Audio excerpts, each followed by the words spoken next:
कैसा अद्भुत प्रकाश है ये।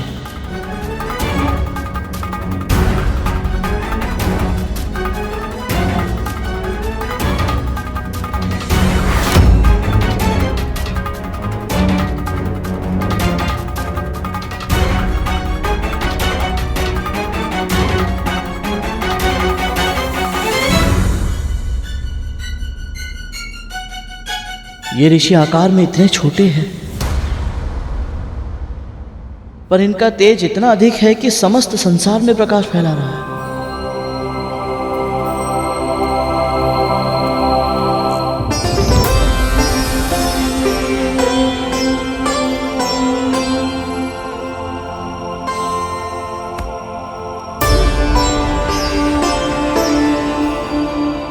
प्रणाम ऋषि श्रेष्ठ।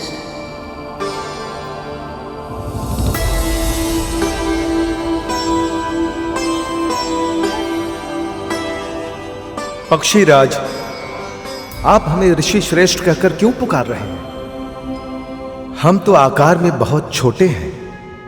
केवल आकार में? और श्रेष्ठता तो आकार से नहीं, बुद्धिमानी से प्राप्त होती है, ज्ञान से प्राप्त होती है। आप सब इतने तेजस्वी हैं कि आपके तेज को मैंने दूर से ही आभास कर लिया था।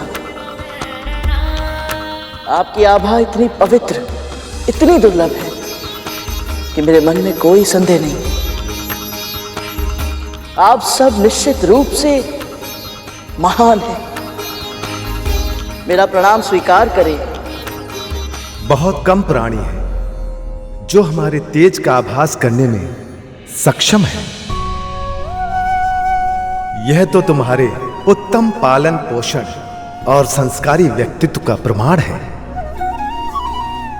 धन्य है तुम्हारे पिता महर्षि कश्यप और धन्य है तुम्हारी मां विंता, जिन्होंने ऐसे निष्ठावान और सद्गुणी पुत्र को जन्म दिया। अधिकतर प्राणी शक्ति प्राप्त करते ही पहले अभिमानी हो जाते हैं, फिर अज्ञानी, किंतु तुम्हारे साथ ऐसा नहीं है। तुम इतने शक्तिशाली होने के बाद भी न केवल स्वयं से दुर्बल व्यक्तियों के प्रति संवेदनशील हो, बल्कि तुम्हें इस बात का भी आभास है कि छोटे से छोटे प्राणियों में भी कोई न कोई विशेष शक्ति अवश्य होती है। इसलिए हम सब तुम्हें आज अणिमा और महिमा का वरदान देना चाहते हैं। अणिमा वह सिद्धि है पुत्र, जिससे तुम अपना आकार जितना छोटा चाहो कर सकते हो, और महिमा वह सिद्धि है जिससे तुम अपना आकार जितना विशाल चाहो कर सकते हो। तुम्हारा कल्याण हो पुत्र।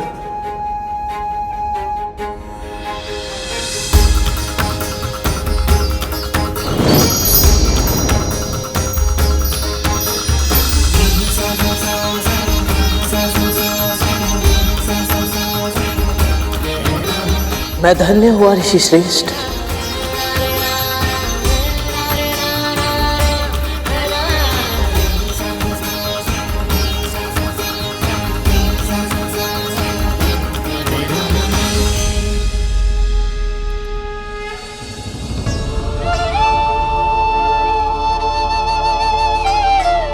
कहाँ रह गया गरुड़?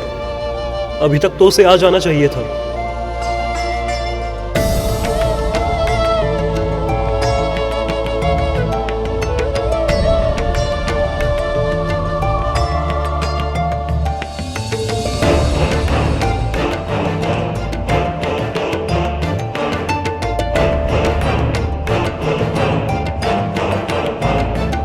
मैं जब भी गरुड़ को देखता हूँ मुझे लगता है जैसे माँ स्वयं मेरे समक्ष है। वही सौम्य भाव, वही निर्मल स्वभाव, गरुड़ सत्य में माँ का प्रतिबिंब है।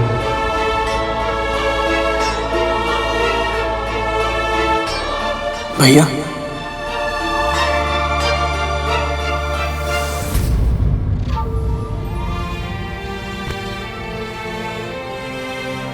अपने छोटे भाई को आशीर्वाद नहीं देंगे?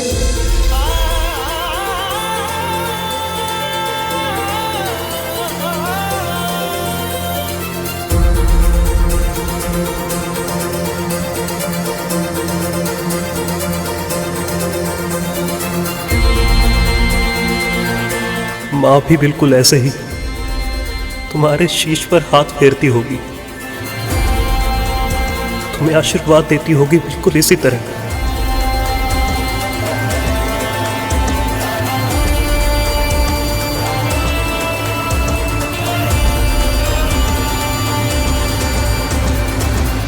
और कभी कभी बिल्कुल ऐसे ही स्नेह से तेरे गालों को सहलाती होगी।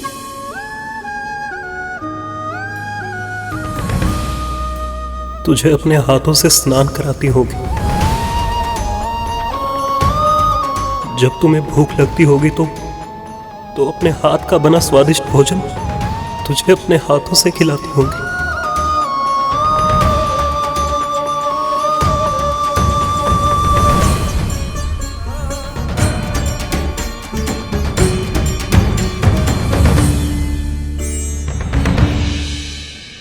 माँ के स्पर्श को अनुभव कीजिए भैया, आपको अच्छा लगेगा।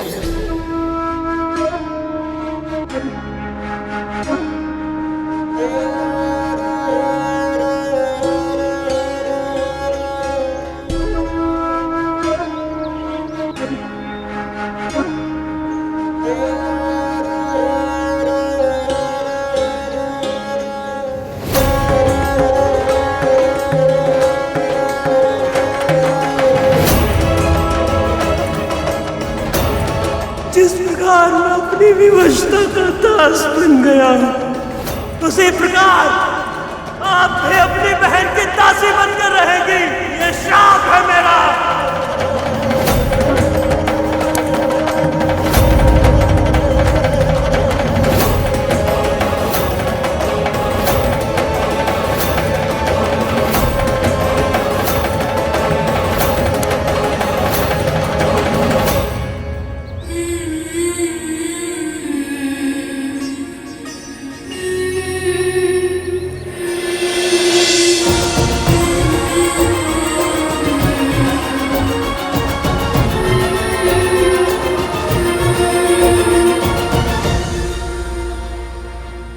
अरुण,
गरुड़ के आने के पश्चात क्या होगा, ये सोच के भय लग रहा है क्या, जो दिन में ही स्वप्न देखना आरंभ कर दिया? क्या हुआ? वही जो आपने कहा महारानी, दिन में ही स्वप्न देख रही थी मैं।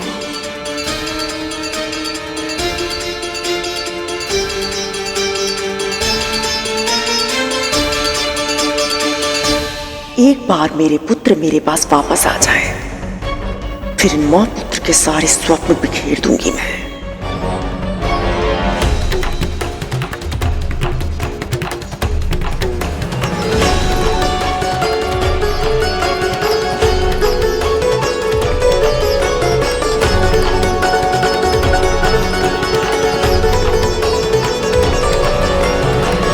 स्वप्न ही सही, मुझे यह आभास तो हुआ कि मेरा परिवार बिखरा हुआ नहीं है।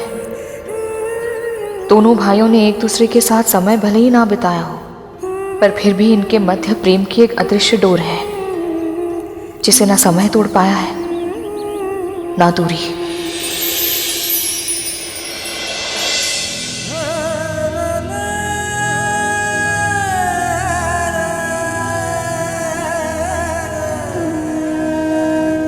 आज तुझे अपने इतने पास देखकर अपने हृदय से लगाकर ऐसा लगा जैसे मां को हृदय से लगा लिया हो। शब्दों में वो सामर्थ्य ही नहीं है गरुड़, जिनमें मैं बता सकूं कि आज मैं कितना प्रसन्न हूं। मेरे जन्म के बाद मैंने मां को जो श्राप दिया था, उसके बाद तो मां मुझे माँ आपसे बहुत स्नेह करती है भैया। जितना आपका मन उनसे मिलने के लिए आतुर है, उससे कहीं अधिक व्याकुल है उनकी आंखें आपको निहारने के लिए। और भैया देखिएगा, जब आप माँ के सामने आएंगे ना, तो माँ मुझे भी भूल जाएंगी। आपके सामने मेरा स्नेह कुछ भी नहीं है ना, इसीलिए। तेरे इन शब्दों ने मेरी बहुत बड़ी चिंता दूर कर दी गरुड़। चिंता? कौन सी चिंता? गरुड़, इस संसार में जितने भी बड़े भाई होते हैं ना, सब एक से होते हैं। अपने छोटे भाई की सुरक्षा तो करते हैं, किंतु उन्हें सताने में, उन्हें तंग करने में हमें और भी अधिक आनंद प्राप्त होता है। मुझे लगा कि हमने अपना बचपन साथ में नहीं बिताया, साथ में खेले नहीं, साथ में शरारतें नहीं की, तो कहीं ऐसा तो नहीं कि औपचारिकता की छाया हमारे संबंध को पूरी तरह से ढक ले और हमारे मध्य वो भाइयों वाला विशेष नाता वो कभी बन ही ना पाए। पर तू जिस तरह मुझसे अकारण ही चिढ़ रहा है, उसे देखकर लगता है कि दूर होने के बाद भी हमारे बीच जो संबंध है वो विशेष नहीं, अति विशेष है गरुड़। तू जानता है गरुड़, माँ और पिताजी चाहते थे कि उनके दोनों पुत्र माता पिता की भक्ति के आदर्श बने। अवश्य ही मेरे पिछले जन्मों के कर्म रहे होंगे कि मैं उनका ये स्वप्न पूरा करने में समर्थ नहीं हूं। पर तू है गरुड़, इसीलिए तुझे माँ, पिताजी और मेरे लिए अपने जीवन के लक्ष्य को प्राप्त करना ही होगा गरुड़। माँ को दास्ता के बंधन से मुक्त करवाना ही होगा तुझे।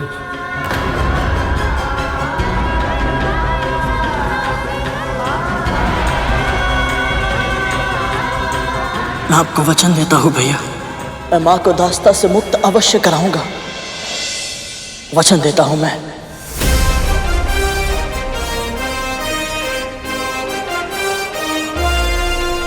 किंतु गरुड़, तू तो स्वयं कद्रू माँ और नागों का दास बन चुका है, फिर तू ये कार्य कैसे करेगा?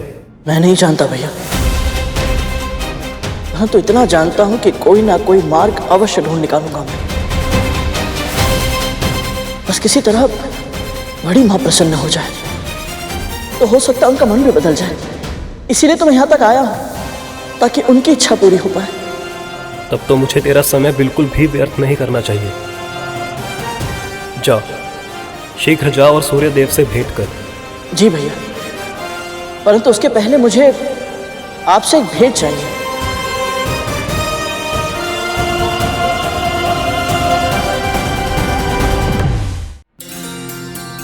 पहली बार मेरे छोटे भाई ने मुझसे कुछ मांगा है। बोल, क्या चाहिए तुझे? भैया, जब से आप माँ से दूर गए हैं ना, माँ प्रतिदिन भोर की लालिमा में आपको देखती है और उसकी बूंदों में आपकी पीड़ा अनुभव करती है। वो किसी से कुछ नहीं कहती, पर मैं जानता हूं भैया कि माँ आपसे मिलने के लिए तरस रही है, आपको हृदय से लगाना चाहती है वो। इसलिए भैया आपको घर आना होगा।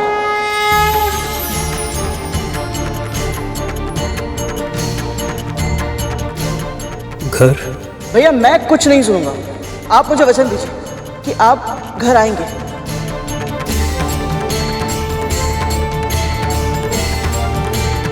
शीघ्र दीजिए वचन।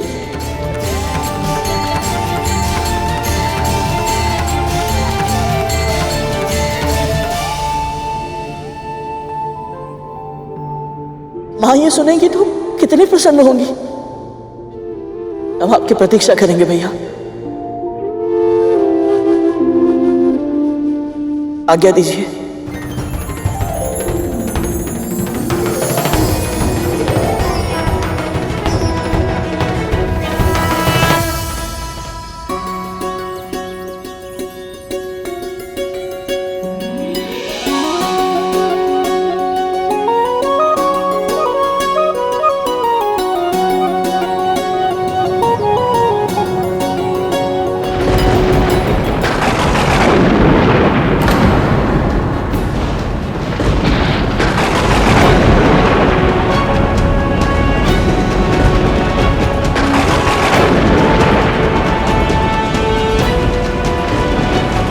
पहले दूध फटा और अब ये।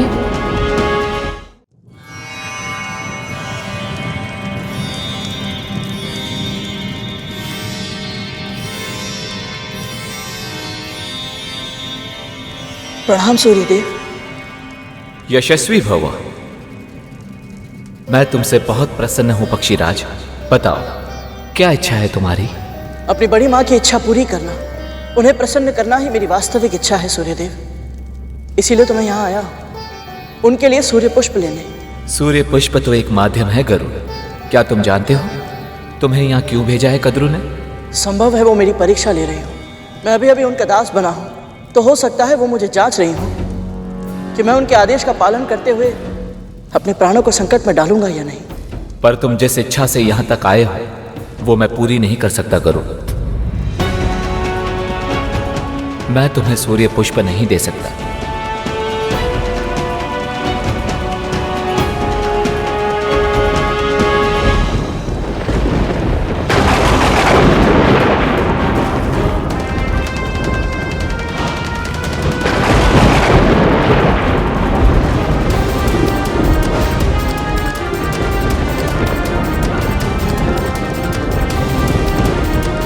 ये शोर कैसा है भैया? अपशगुन का स्वर ऐसा ही होता है काली। इसका कारण पता करना होगा। ऐसा लग रहा है जैसे बादल फट गया हो। चलिए देखते हैं।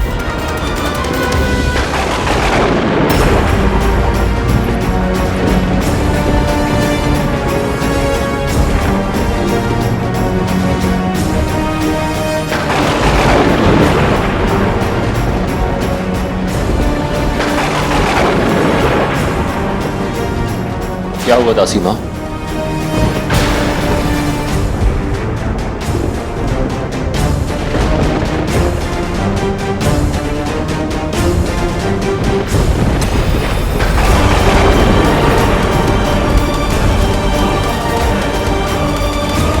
ये तो नागबाई है, ऐसे नीचे कैसे आ रहे हैं?